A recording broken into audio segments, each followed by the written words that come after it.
നമസ്കാരം. S V ജേണലിലേക്ക് ഒരിക്കൽ കൂടി സ്വാഗതം. എപ്പോഴും പറയാറുള്ളത് പോലെ തന്നെ നമ്മുടെ വീഡിയോയുമായി ബന്ധപ്പെട്ടിട്ടുള്ള നിങ്ങളുടെ അഭിപ്രായ വ്യത്യാസങ്ങളെല്ലാം കമൻറ്റുകളായി രേഖപ്പെടുത്താൻ മറക്കരുത്. അപ്പോൾ വിഷയത്തിലേക്ക് വരാം. PR വർക്ക് എല്ലാ കാലഘട്ടങ്ങളിലും തെരഞ്ഞെടുപ്പ് എടുക്കുമ്പോൾ എല്ലാവരും ക്യാമറാമാനെയും കൂട്ടി PR വർക്ക് നടത്തുന്നത് സ്വാഭാവികമാണ്. നമുക്കറിയാം, ഇതിൽ ഏറ്റവും മിടുക്കന്മാരായ രണ്ടുപേര്, ഒന്ന് ഷാഫി പറമ്പിലും നമ്മുടെ രാഹുൽ മാങ്കൂട്ടത്തിലുമാണ് എന്ന് നമുക്കറിയാം.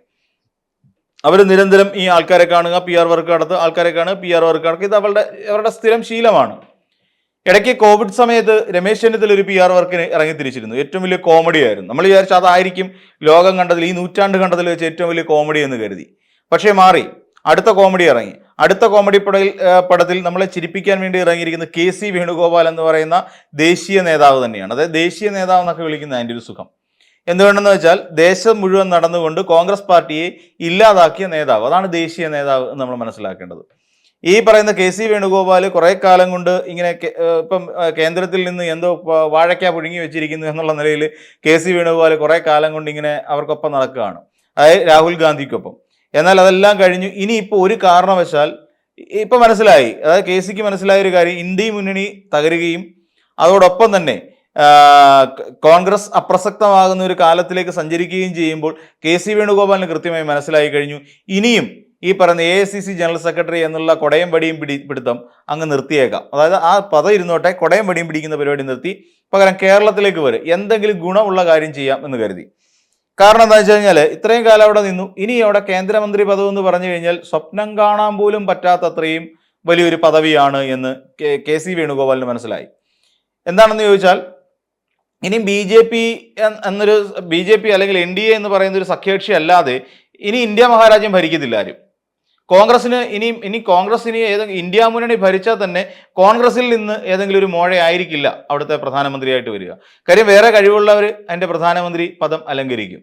എന്തുകൊണ്ടാണ് കഴിവുള്ളവരെന്ന് പറഞ്ഞത്? രാഹുൽ ഗാന്ധിയെ പോലൊരു നേതാവിൻ്റെ ചിറകിലേറിക്കൊണ്ട് കോൺഗ്രസ് എന്ന് പറയുന്ന ഒരു രാഷ്ട്രീയ പാർട്ടിക്ക് ഇനി ഒരിക്കലും രാജ്യത്തിൻ്റെ ഭരണം തിരിച്ചു പിടിക്കാൻ കഴിയില്ല എന്നുള്ളത് കൊണ്ട് തന്നെ.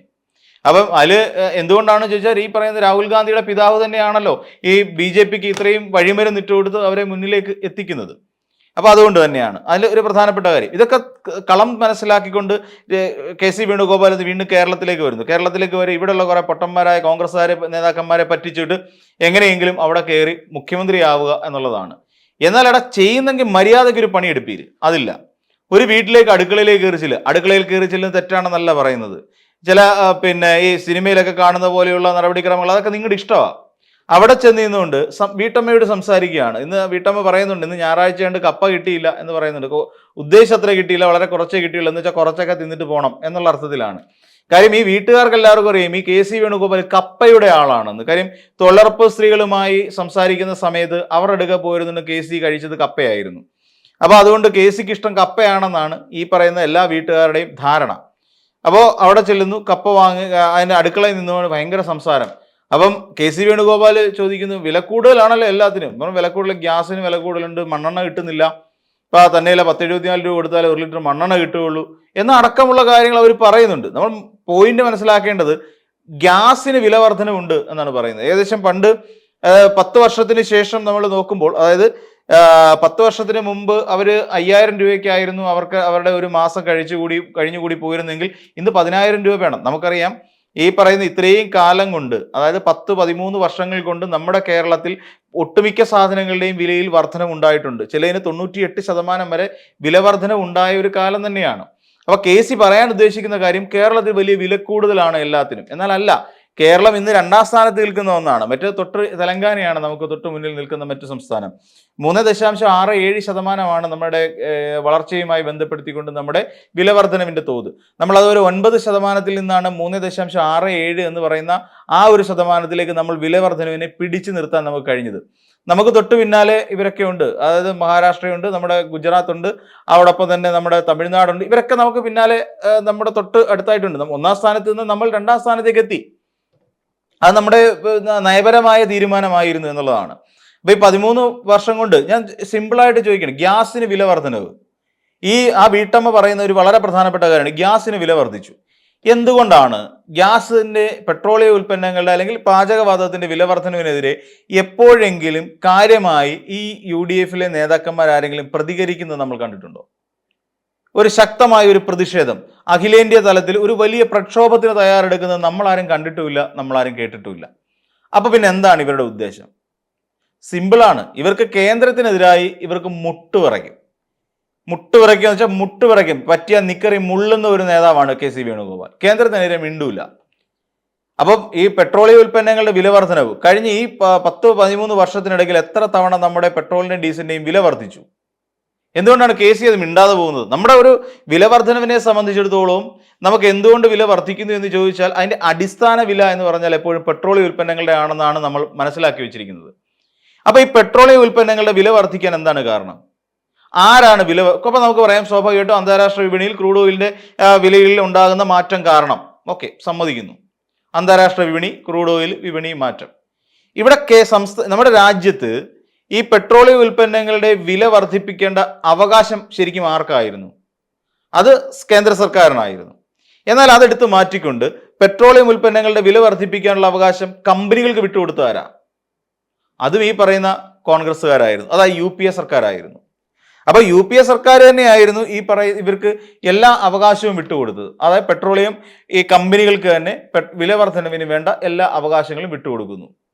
അത് അങ്ങനെ തന്നെ നിലനിൽക്കും. എന്നാൽ ചോദിക്കും, ഈ അടുത്ത സർക്കാർ ഒന്ന് എടുത്ത് മാറ്റിക്കൂടെയെന്ന്. ഇല്ല, അത് അങ്ങനെ ഇരിക്കട്ടെ എന്ന് അവരും വിചാരിച്ചു. കാര്യം എന്തെങ്കിലും ദമ്പടി തടയുന്നതല്ലേ. അപ്പോൾ അങ്ങനെ ഒരു വലിയ തീരുമാനം വന്നു. അതോടുകൂടി നാൾക്ക് നാൾ പെട്രോളിയം ഉൽപ്പന്നങ്ങളുടെ വില വർദ്ധിച്ചു വരുന്നു. എന്നിട്ട് ഇനിയിപ്പോൾ പറയുന്നതാണ്, ഇവിടെ സംസ്ഥാന സർക്കാർ അതിന്റെ ടാക്സ് നികുതി വെട്ടിക്കുറയ്ക്കുന്നില്ല. സംസ്ഥാന സർക്കാരിനും ജീവിക്കണമല്ലോ. സംസ്ഥാന സർക്കാർ ഇത്രയും പണ്ട് ഉമ്മൻചാണ്ടി ആയിരുന്ന കാലത്ത് പറഞ്ഞ് ഉമ്മൻചാണ്ടി അത് ഞങ്ങൾക്ക് വേണ്ട എന്ന് വെച്ചു, നികുതി വേണ്ടെന്ന് വെച്ചു. പക്ഷെ എന്ത് വാഴക്കയാണ് ഉമ്മൻചാണ്ടി സർക്കാർ കഴിഞ്ഞ ഇതിനു മുൻപ് 2016 വരെയുള്ള കാലഘട്ടത്തിൽ കേരളക്കാർക്ക് നൽകിയെന്ന് കൂടി ചിന്തിക്കണം. ഇവിടെ ഒന്നും ചെയ്തിട്ടില്ല. ഈ പറയുന്ന ഉമ്മൻചാണ്ടി കുറെ കാലം എവിടേക്കോ കുറെ കല്ലുകൾ ഇട്ടിരുന്നു. ആ കല്ലിന്റെ പുറത്ത് ചെടി കളിച്ചു എന്നുള്ളതിനപ്പുറത്തേക്ക് യാതൊരു വികസന പ്രവർത്തനങ്ങളും ഉണ്ടായിട്ടില്ല.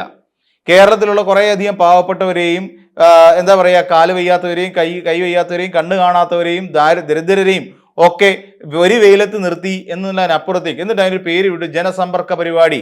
ഈ ജനസമ്പർക്ക പരിപാടിയിലൂടെ കൃത്യമായ ആശ്വാസം ലഭിച്ചിട്ടുള്ള എത്ര പേരുണ്ട് എന്നുള്ള കാര്യവും നമുക്ക് എല്ലാവർക്കും അറിയാം. പെൻഷൻ കൊടുക്കാൻ ഇവിടെ 2040 വരെയുള്ള ഘട്ടത്തിൽ പെൻഷൻ കൊടുക്കാൻ കഴിയില്ല എന്ന് പറഞ്ഞ ഒരു മുഖ്യമന്ത്രിയായിരുന്നു ഉമ്മൻചാണ്ടി. നമുക്കറിയാം, ഇതൊക്കെ നമുക്കറിയാവുന്ന കാര്യമാണ്. എന്നിട്ട് ഇപ്പൊ പുതുയുഗത്തിലേക്ക് യാത്ര നടത്തിക്കൊണ്ടിരിക്കുക. ആ കാലത്തേക്ക് കുട്ടികൾക്ക് പുസ്തകം കൊടുക്കാത്ത കാലം ഉണ്ടായിരുന്നു, നമുക്ക് ആൾക്കാർക്ക് പെൻഷൻ കൊടുക്കാത്ത കാലം ഉണ്ടായിരുന്നു, KSRTC എല്ലാം കൂടെ കൂട്ടിയിട്ട് കത്തിക്കണമെന്ന് പറഞ്ഞ കാലം ഉണ്ടായിരുന്നു ഇവിടെ. അപ്പം പാലാരിവട്ടം പാലം പിന്നെ ഓട്ടോറിക്ഷക്കാരൻ ഓട്ടോയായിട്ട് കയറിയപ്പം പാലം കുലുങ്ങി. അത്രയ്ക്കായിരുന്നു. ഒരു ഓട്ടോറിക്ഷ പാലത്തെ കയറി, പാലാരിവട്ടം പാലം എന്ന് പറയുന്ന പഞ്ചവടി പാലത്തെ കയറിയപ്പോൾ പാലം കുലുങ്ങി. അതുകൊണ്ടാണ് അതിന്റെ പരിശോധന നടത്തുകയും പിന്നീട് അത് പൊളിച്ചു പണിയേണ്ട ഗതികേടിലേക്ക് എത്തിയത്. ആരുടെ കാലത്തായിരുന്നു? ഇതേ ഉമ്മൻചാണ്ടിയുടെ കാലഘട്ടത്തിലല്ലായിരുന്നു അത് ചെയ്തു വെച്ചത്, അല്ലേ? അപ്പൊ അതൊക്കെ നടന്നിട്ടുണ്ട്. സ്വന്തം മന്ത്രിമാരെ കൊണ്ട് തന്നെ അഴിമതിക്കാരനെന്ന വിളിപ്പേര് കേട്ട ഒരാളാണ് ഉമ്മൻചാണ്ടി. ഇതൊക്കെ നമ്മുടെ ഒരു മുന്നിൽ ചരിത്രമായി നിൽപ്പുണ്ട്. അല്ലാതെ ഒരു കുന്തവും നമ്മുടെ കേരളത്തിനകത്ത് ഉമ്മൻചാണ്ടി ഉണ്ടാക്കിയിട്ടില്ല. അത് വേറൊരു വാസ്തവമാണ്. ഒന്നും ഉണ്ടാക്കാത്ത ഉമ്മൻചാണ്ടിക്ക് വേണമെങ്കിൽ പെട്രോളിന്റെ വിലയിൽ കിട്ടുന്ന നികുതി വേണമെങ്കിൽ വെട്ടിക്കുറയ്ക്കാം, ഒരു കുഴപ്പമില്ല. പക്ഷെ കേരളത്തെ സംബന്ധിച്ചിടത്തോളം ഇന്ന് അതല്ല അവസ്ഥ. ഇന്ന് നമ്മുടെ സർക്കാർ സ്കൂളുകളുടെ മുഖച്ഛായ മാറിക്കഴിഞ്ഞു, കെട്ടിടങ്ങളുടെ മുഖച്ഛായ മാറിക്കഴിഞ്ഞു, ഓഫീസുകളുടെ മുഖച്ഛായ, ഇന്ന് വേണ്ട റോഡുകൾ, പാലങ്ങൾ എല്ലാത്തിൻ്റെയും നമ്മൾ ഇതുവരെ കണ്ടതേ അല്ല ഒരു കേരളം 10 വർഷത്തിന് ശേഷം നമ്മൾ ചിന്തിക്കുമ്പോൾ. അപ്പോൾ അങ്ങനെയുള്ള കേരളത്തിൽ വന്നിരുന്നുകൊണ്ടാണ് വില കൂടുതൽ ഇവിടെ വന്നിരുന്നുണ്ട്. കെ.സി. വേണുഗോപാൽ എന്ത് നാണമില്ലാത്തൊരു മനുഷ്യനായി പോയെന്നറിയോ? അടുക്കളയിൽ കയറുന്നത് തെറ്റൊന്നുമില്ല. എന്നിട്ട് ഒടുക്കത്തെ ഒരു ഫേസിൽ റിയാക്ഷൻ ഡീല് കുറച്ചുകൂടെ മൂക്കണമായിരുന്നു. വെച്ചാൽ കുറച്ചൊക്കെ അഭിനയം പഠിച്ചിട്ട് വേണമായിരുന്നു ഇത്തരം PR വർക്കിന് കെ.സി. വേണുഗോപാൽ ഇറങ്ങി തിരിക്കേണ്ടിയിരുന്നത്. കുറച്ചൊക്കെ ഒന്ന് പഠിക്കണം, അഭിനയിക്കേണ്ടത് എങ്ങനെ വേണം. കണ്ടില്ലേ ഇയാളെ കണ്ടുപിടിക്കൂ, നിങ്ങളുടെ വലിയ നേതാവ് BD സതീശനെ കണ്ടുപിടിക്കൂ, പ്രതിപക്ഷ നേതാവിനെ. അദ്ദേഹം എത്ര നൈസായിട്ടാണ് ഇതെല്ലാം കൊണ്ടു നടക്കുന്നത്. എത്ര കള്ളങ്ങൾ പറഞ്ഞു, എത്രയധികം കള്ളങ്ങളാണ് ഓരോ ദിവസം അനുദിനം പടച്ചു വിട്ടുകൊണ്ടിരിക്കുന്നത് നമ്മുടെ VD സതീശൻ. ഇതൊക്കെ കണ്ടു പഠിച്ചിട്ട് വേണമായിരുന്നു കെ.സി. വേണുഗോപാൽ ഇത്ര പണിക്കിറങ്ങേണ്ടത്. അല്ലെ പറമ്പിൽ പോയിരുന്നുകൊണ്ട് അവർക്ക് വേണ്ടിയിട്ട് കപ്പ നിന്നുകൊണ്ട് വിലക്കുറവിനെ കുറിച്ച് സംസാരിച്ചിട്ട് കാര്യമില്ല. വില കുറയ്ക്കണമെന്നുണ്ടെങ്കിൽ ഈ പറയുന്ന അടിസ്ഥാന വില വർധനവിൽ നിങ്ങൾ എന്തെങ്കിലും ഇടപെടൽ നടത്തിയിട്ടുണ്ടോ? വീട്ടുകാർക്ക് ഈ പറയുന്ന സാധാരണക്കാർക്ക് ഈ ഗ്യാസിന് വില കൂടി, എവിടെയെങ്കിലും ഒരു തരത്തിൽ എവിടെയെങ്കിലും നിങ്ങളൊരു സമര പരിപാടികൾ സംഘടിപ്പിച്ചിട്ടുണ്ടോ ഗ്യാസിന് വില കൂടി എന്ന് പറഞ്ഞിട്ട്? തൊഴിലുറപ്പ് തൊഴിലാളികൾ എന്തിന് തൊഴിലുറപ്പിനെ കുറിച്ചുള്ള ബില്ല് സഭയിൽ പാസ്സാക്കുന്ന ദിവസം നിങ്ങളുടെ മുതിർന്ന കെ സി വേണുഗോപാലിന്റെ മുതിർന്ന നേതാവ് Rahul Gandhi Germany BMW bike ഓടിക്കാൻ പോയേക്കുകയായിരുന്നു അല്ലെ? അപ്പം ഇങ്ങനെ കേന്ദ്രവുമായി ബന്ധപ്പെട്ടുകൊണ്ട് ജനങ്ങൾ ആ കെണിയിലാകുമ്പോൾ അതിനെ എതിർക്കാനോ അതിനെ പ്രതിരോധിക്കാനോ കഴിവില്ലാത്ത അശക്തരായ ഒരു വിഭാഗം ആളുകളാണ് കോൺഗ്രസ് നേതാക്കൾ. എന്നിട്ട് കേരളത്തിൽ വന്നിട്ട് ഇവിടെ അങ്ങ് മലമറിച്ച് തരാം എന്ന് പറഞ്ഞിട്ട് വല്ല കാര്യമുണ്ടോ? പുനർജനി പദ്ധതിയെക്കുറിച്ച് എന്തെങ്കിലും എപ്പോഴെങ്കിലും ഒന്ന് മിണ്ടണം. ജനങ്ങൾ അതൊക്കെ ചോദിച്ചു തുടങ്ങിക്കഴിഞ്ഞാൽ പെട്ടുപോകും. കെ സി വേണുഗോപാൽ ഈ ക്യാമറയും തൂക്കിക്കൊണ്ട് ഈ PR വർക്കുകാരെയും കൊണ്ട്, ഏറ്റവും മോശപ്പെട്ട PR വർക്കുകാർ 10,000 രൂപയും കണ്ടുള്ളെന്ന് തോന്നുന്നു. അപ്പൊ അത്തരം PR വർക്കുകാരെയും കൊണ്ട് നേരെ ഈ ജനങ്ങളുടെ ഇടയിലേക്ക് ഇറങ്ങുമ്പോൾ അവർ ചോദിക്കും എന്തായി വയനാട്ടിലെ കാര്യം എന്ന് ചോദിക്കും. അപ്പോൾ അതിന് മറുപടി പറയേണ്ടി വരും. അപ്പൊ ആ മറുപടി പറയണം. അപ്പൊ അങ്ങനെയൊക്കെ തുടങ്ങിയ കാര്യങ്ങളുണ്ട്. എന്തായി കരുണാകരന്റെ സ്മാരക നിർമ്മാണ ഫണ്ട് എന്ന് ചോദിക്കും. അപ്പോഴും അതിനും കെ സി വേണുഗോപാൽ മറുപടി പറയേണ്ടി വരും. അപ്പൊ ഇതെല്ലാം വന്നു കഴിഞ്ഞാൽ കേരളം UDFന്റെ കയ്യിലേക്ക് ഏൽപ്പിച്ചു കഴിഞ്ഞാൽ ഈ പറയുന്ന വിലവർദ്ധനവ് കേരളത്തിൽ ഉണ്ടാകില്ല. നമ്മൾ പെട്രോളൊക്കെ 50 രൂപയ്ക്ക് നമുക്ക് മേടിച്ചടിക്കേണ്ട ഒരു ഗതിയിലേക്ക് വരും. ഈ പറയുന്ന നേരത്തെ സംസാരിച്ചില്ലേ ഗ്യാസിന് വില കൂടുതലാണെന്ന്. ആ അമ്മയ്ക്ക് ചിലപ്പം 300 രൂപയ്ക്ക് ഗ്യാസ് കണക്ഷൻ കിട്ടിയെന്നിരിക്കും. അല്ലെങ്കിൽ ഒരു കുറ്റി ഗ്യാസിന് 300 രൂപയ്ക്ക് ചിലപ്പം കെ സി വേണുഗോപാൽ മുഖ്യമന്ത്രിയായ ചിലപ്പോൾ നടന്നെന്നിരിക്കും. അപ്പോൾ അങ്ങനെയുള്ള അരി 60 രൂപയാണത്ര അരിക്ക്. ഇനി ഒരുപക്ഷെ കെ സി വേണുഗോപാൽ കയറി കഴിഞ്ഞാൽ ചിലപ്പോൾ 30 രൂപയ്ക്ക് നമ്മുടെ കേരളത്തിലുള്ളവർക്ക് അരി കഴിക്കാൻ പറ്റിയെന്നിരിക്കും. അപ്പൊ നമുക്കെല്ലാം ശരിയാക്കാം എന്നാണ് പറയുന്നത്. എന്ത് ശരിയാക്കാം എന്നുള്ള കാര്യത്തിൽ ആദ്യം കേന്ദ്രവുമായി ഇടപെട്ടുകൊണ്ട് ഏതെങ്കിലും ഒരൊറ്റ കാര്യത്തിൽ നിങ്ങൾ ആദ്യം ഒരു തീരുമാനം ഉണ്ടാക്കി കാണിക്ക്. അത് കഴിഞ്ഞിട്ട് നമുക്ക് ആലോചിക്കാം. അല്ലെന്നുണ്ടെങ്കിൽ വേണ്ട, ഇതൊന്നും വേണ്ട. അവിടെ വയനാട്ടിൽ പാവങ്ങൾക്ക് വേണ്ടി പിരിച്ചെടുത്ത പൈസ ഉപയോഗിച്ചിട്ട് ഒറ്റ വീടി തെരഞ്ഞെടുപ്പിന് മുമ്പ് നിങ്ങളൊന്ന് ഉണ്ടാക്കി കാണിക്കും. അങ്ങനെയുള്ള ഒരു തൻ്റെ ഇടമെങ്കിലും ഈ നാട്ടിലെ കോൺഗ്രസ്സുകാർ കാണിക്കണം. എങ്കിൽ മാത്രമേ ജനങ്ങൾക്ക് നിങ്ങളെ ചെറുതായിട്ടെങ്കിലും ഒരു കണികയെങ്കിലും നിങ്ങളെ വിശ്വസിക്കാൻ കഴിയൂ. അല്ല നാഴികയ്ക്ക് 40 വട്ടം ഉമ്മൻചാണ്ടി സർക്കാർ ഇട്ട പോലെ കല്ലിടാൻ വേണ്ടിയിട്ട് ഇങ്ങനെ ഒരു പാർട്ടിയുടെ ആവശ്യം നമ്മുടെ കേരളത്തിനില്ല എന്നുള്ള കാര്യം ഇവിടെ പറഞ്ഞു വയ്ക്കുന്നു. അപ്പോൾ മറ്റൊരു വീഡിയോയുമായി നമുക്ക് വീണ്ടും കാണാം.